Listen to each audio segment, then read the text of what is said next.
Hello, undead friends. Sorry, I don't really have an excuse. I'm not even gonna give one. I do have one, but I'm not gonna give it. I'm just gonna dive in. I'll talk about it at the end.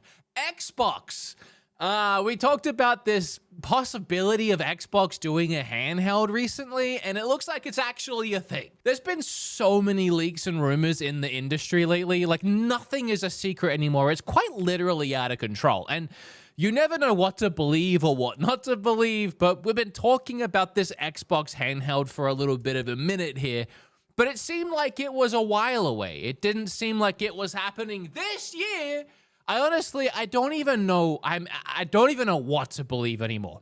I don't know what thread to follow. I don't know who's being upfront, but this is an article from Windows Central. Let's take a look at the exclusive. Let's react. Xbox's new hardware plans begin with gaming handheld. You tell I haven't done this for a while. Handheld set for later this year with full next-gen consoles targeting 2027. Now, we did talk about that. We did talk about these next-gen consoles coming, I think, 2027, or I think we talked about it being next year. It was clear that Xbox was trying to fast-track their next generation of home console. The rumor we heard last was 2026, which did seem incredibly early. Like, I was not okay with that. Microsoft is working with PC gaming OEM, so think Asus, Lenovo, MSI, Razer, on an Xbox-branded gaming handheld. Surprisingly slated for later in 2025 if plans are met. Codenamed Keenan, this gaming handheld will look unmistakably Xbox, we're told, complete with an official Xbox guide button and Xbox design sensibilities. Given that it's partner device similar to Lenovo's Steam OS partnership with Valve, I expect this handheld to be more PC orientated. Keenan is also definitely running full Windows, putting the Microsoft Store and PC Game Pass front and center, along the ability to install things like Steam. So, I don't know. I don't know. I like the idea of a dedicated handheld Xbox. I like the idea of Nintendo influencing these companies like Sony and Xbox and even Valve with Steam into making a handheld that plays their games. That way you can have the home console and you can take their games on the go. Now, on paper, it does seem cool that this handheld will do everything, that it's a Windows device, that you can install Steam on it. It's not just Xbox, but also on paper, we already have that. Like, you're literally just, I don't want to be negative, Nancy, but you are just describing a ROG Ally or a Lenovo Legion Go or an MSI Claw. Like, those things can already do Xbox Game Pass. They can already play all of those games.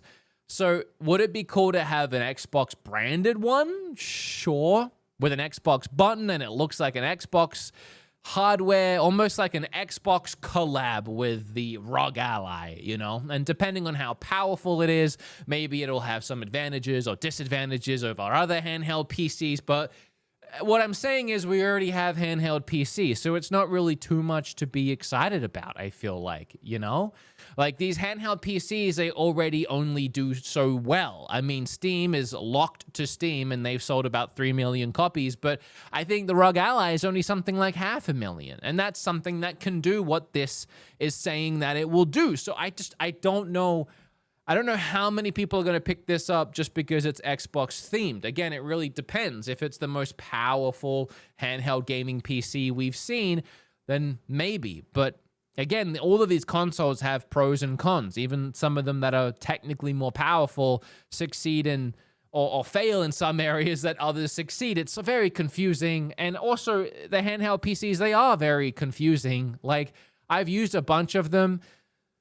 It is just having a small PC. You have to go through all the trials and tribulations of trying to use the little tiny keyboard button presses to download games and input passwords, and then once you download a game, you gotta min-max the graphics settings and make sure it's running as smooth or as good. You'll spend like half an hour to an hour on every game trying to make sure you're squeezing the best out of the hardware and hitting 60 frames on full resolutions. If you turn down the shadows and you boost the ray tracing, like, It's honestly a nightmare. I honestly hate it. Like, it's just not a fun, intuitive experience. And I think that's why, I know that's why the Steam Deck has been so successful, because it's plug and play, because it's locked to the Steam OS.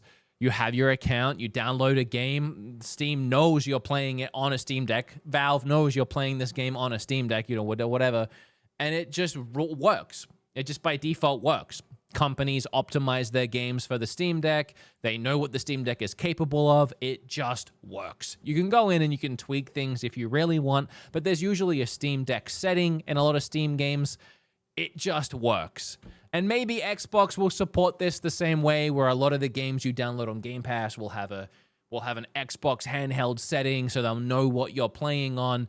And maybe the whole Windows side is just an added bonus that you won't have to mess around with. But I don't know what the advantage here is of getting this rather than just getting what ASUS ROG 3 or whatever comes out around that time. The device will likely serve, at least in part, as research experience for Microsoft. I expect the handheld will test new Windows 11 device-aware capabilities while reducing third-party OEM. See, I don't care about all of that. This would be really cool if Xbox had games too, by the way. Like, if Xbox's games weren't just being shared out to every console under the sun. Why are they trying to advertise wigs to me on the right-hand side? Like, with PlayStation and the Portal, like, I kind of hate the Portal, the whole streaming side of it, but at least it made sense, you know? I can take my PlayStation games on the go. It gives me that capability that the Switch has. I'm not really looking to take my Xbox games on the go, and if I am, I will probably just use my ROG Ally, or you could jailbreak a Steam Deck, you know? So, is jailbreak still the word that people are using now? I feel like this marketplace is just so bloated. And if it was a dedicated Xbox device that just focused in on the Xbox stuff and Xbox actually had games, I think I would be more inclined or more interested in this. But maybe I personally am not just the demographic. I don't know who is. I don't know who is the demographic for this. Will I get one? Yes. To review it? In my personal opinion, the only way this thing is, like, sick is if they lean into just the Xbox side of it and don't worry too much about the Windows side of it and make it really intuitive and work with Xbox games and optimize these Game Pass and Xbox games for the device so it's a plug and play. And it's also, like, really powerful. Like, really cool. It feels like an Xbox build quality, like a home console build quality. And it's able to do more and run things better and faster and make them look better than the other handhelds. And even then, I think, and be affordable. And be an affordable price. Which Xbox might actually be able to do. Like ROG Ally and all of that, they can't really make their consoles too affordable, because we've had this conversation. But when ROG sells you one of their consoles, that's it. That's the sale they get. You know, they don't make money off of any kind of app store or selling software or like games, because they don't have that. That's why Steam can sell their console cheaper, because you will then be forced to buy games on the Steam store. So if Xbox goes in with that mentality of like, hey, we'll sell it at a loss, we'll sell it for $400-$500, but it'll be more powerful than a ROG Ally, which is like $600-$800, or I don't know how much it costs, then we're getting into more use cases. Then we're getting into more, okay, I could see why someone would buy it over something else. They could, I don't know. I don't know what the next Xbox has in store either, like the actual home console, but if they preemptively figure out working alongside that Xbox too, there could be more use cases there that I'm overlooking. For now, I understand Microsoft's next-gen hardware plans include a premium successor to the powerful Xbox Series X alongside its own Xbox gaming handheld and several new controller options. All these console devices are slated for 2027. It seems the next-gen Xbox consoles will be closer to Windows than ever before, reducing the amount of work developers have to commit to when porting from PC. I've heard this too. So moving on from the handheld, I have heard that the next Xbox might just be a Windows device, which I don't know about any of this. Honestly, for me as a gamer, you might be able to tell, I like with PlayStation and Nintendo that I go buy a game, I put it in my console, and it just plays. And it's just, that's just the whole experience, and everything is the way that it is, and it's easy plug and play. Now Xbox seems to be going down this avenue of like moving away from dedicated stuff, right? The games aren't dedicated, the consoles aren't dedicated, and even their next home console is looking like it might just be a PC running on Windows. And as this says, it reduces the amount of work developers have to do when committing to porting to PC. So when you make an Xbox game, you're really just making a Windows game. And if you want to put it on Xbox, it's just the Windows version. It makes a lot of sense in that way, but just having a Windows console as the next Xbox, to me, is like, well, I'm just buying a cheap PC at that point. And I can't afford to buy a regular PC. I have one, you know? So do I want to buy a cheap PC, or do I just want to use my PC, which now with Xbox putting everything on PC, I have an Xbox, but then that's also their messaging now. It's everything is an Xbox. Your computer, your phone, whatever screen you have is an Xbox. And they're doubling down on that by releasing a PC Xbox. I already have an Xbox. I have it here. I have it here, pointing at my computer. And technically, with the handhelds, I have them up there. I don't know if you can see. On my wall, I have my ROG Ally. Like, that is an Xbox. So I don't need to buy Xbox's handheld. I don't need to buy Xbox's console. On one hand, I kind of understand what they're going for with all of this.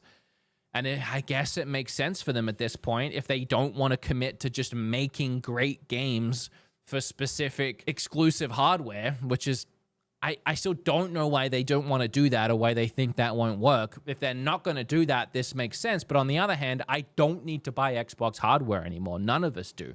You can just pay $10 a month and play all of their games through Game Pass on any device that you have. I hope that model works for them. I really feel like at this point we're in the deep end, and they're really sabotaging what they could have had. Like, they gave up before they started. It's so bizarre without going down a whole extra rabbit hole of Xbox, and it's all the rhetoric that I've already talked about so much on this channel.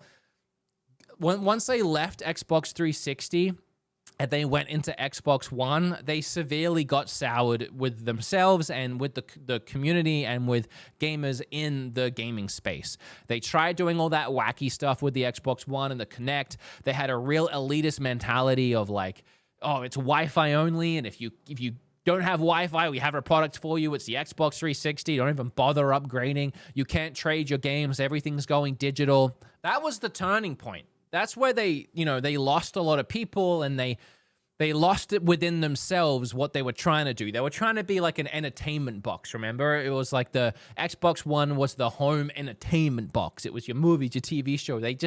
They lost sight of games. And then over the course of that generation, they just had flop after flop with video game that they would try and do, and it really slowed down.